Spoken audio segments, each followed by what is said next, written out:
I know. I just also wanted to ask about art. Whether there is such thing as right-wing art, whether there can be such thing as right-wing art, and with the upcoming election potentially of Donald Trump, how you view him. Do you view him as a sort of like an aesthetic or artistic phenomenon? Is that a fair question? I've heard you've spoken about it quite a lot on the podcast, so I'm just yeah, I mean, no, sorry, I just touched my microphone. I think like the obvious answer about whether there will ever be like a good conservative or right-wing art is no, because they're overly ideologically possessed and they're overly moralistic to the point of being moralizing, and that is the enemy of creativity. When you try to shoehorn your moral frame and your ideological convictions into works of art, it typically doesn't work very well, doesn't translate well to the form. I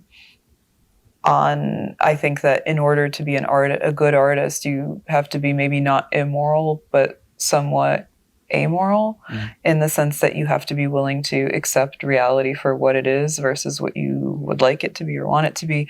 But on the other hand, a lot of the best artists, in my opinion, who are working today are basically conservative or right-wing in scare quotes. Certainly they're not liberal.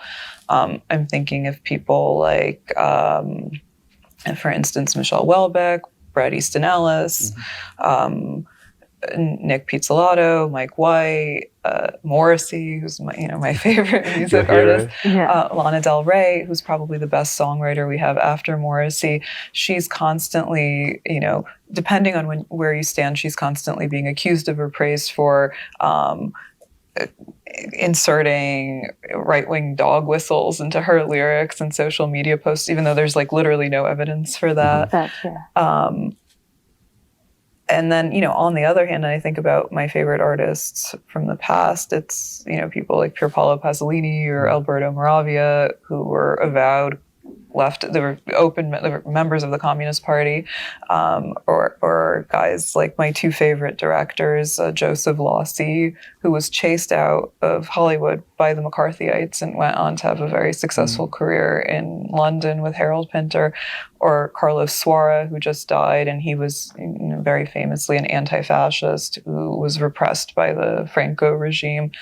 So I don't know, it's hard to say. I think probably in order to be a good artist, you can't be overly political. And,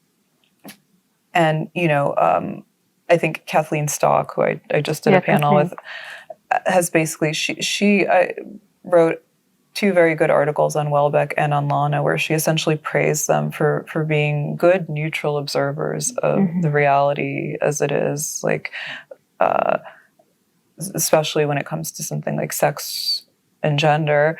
And I think just being a kind of neutral observer of reality already sets you up for being billed as right-wing or conservative. So do you think Alana gets criticized not necessarily because she says anything particularly conservative, but she just is unashamed to be American, unashamed to be a woman, unashamed to be it doesn't occur. I think she's not woke. Comes into her art. Yeah, she's not woke, and I think at this point probably she's caught wind of the fact that this is like a controversy swirling around her, and has adjusted her marketing or whatever. But I don't know. I mean, it seems like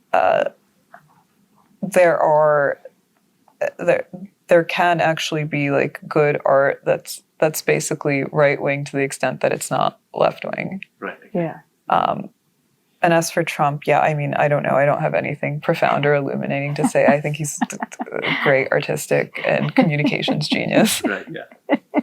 Yeah.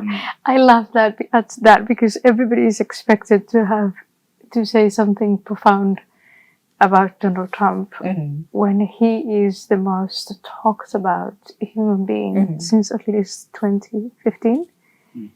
And so I don't know if there's anything left. Every time I think there's nothing left to say about Trump. You find the headlines full of Trump. So. Yeah, there really isn't. Did you want to ask if there was yes. one thing that you could do?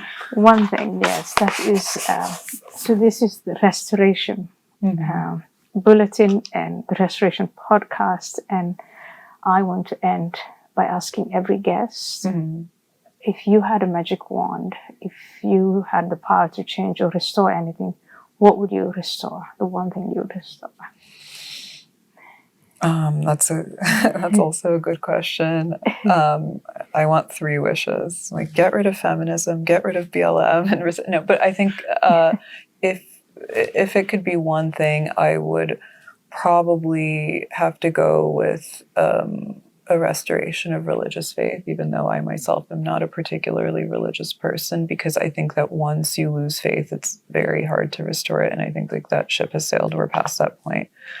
And that was probably the single most institution that gave the vast majority of people meaning and purpose.